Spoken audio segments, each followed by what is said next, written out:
Olá, tudo bem? Está com fome da palavra?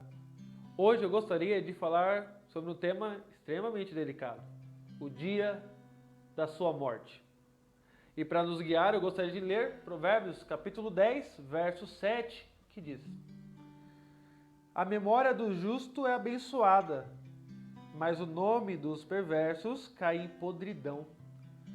Nós odiamos ter que falar sobre a morte. O ser humano, via de regra, não gosta desse assunto. Tem aqueles que até dizem, cruz credo, longe de mim, bate na madeira. Não quero falar sobre a morte. Eu acredito que a razão pela qual nós não falamos ou não gostamos de falar da morte ou pensar nela é porque nós não fomos criados para a morte.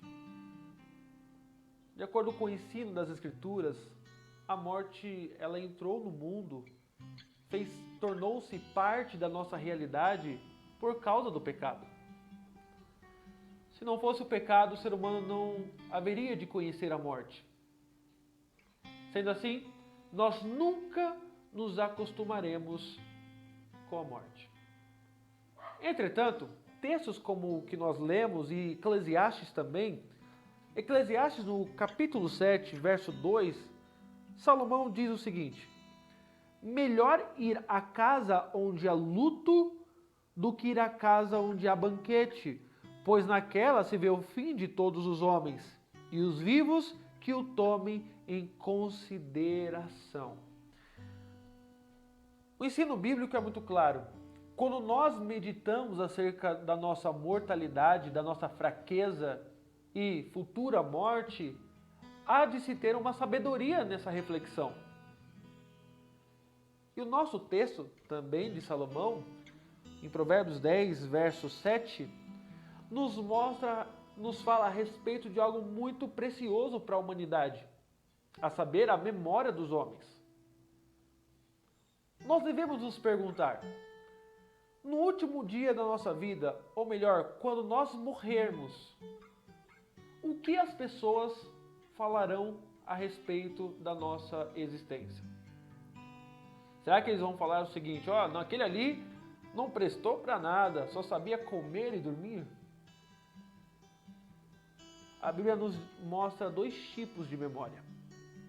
Primeiro, a do justo.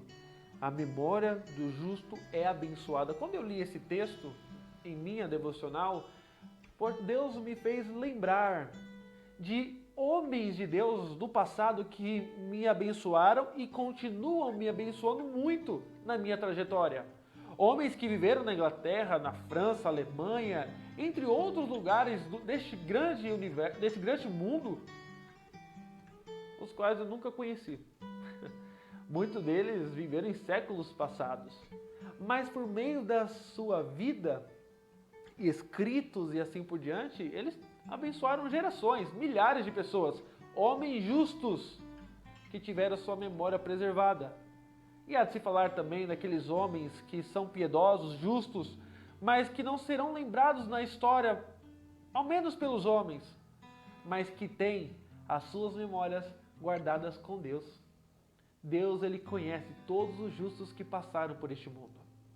E em contrapartida, nós temos a memória dos perversos, que o texto vai nos dizer que o nome deles, a memória, o legado, cairá em podridão.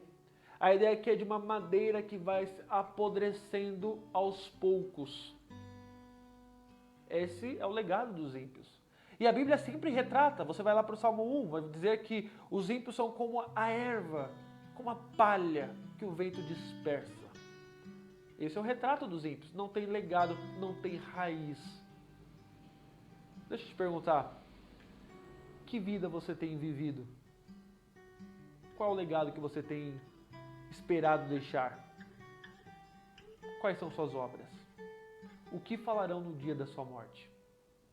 Pensar nessas coisas nos ajuda a viver melhor, a viver não para o nosso egoísmo ou para a nossa glória, mas para a glória de Deus.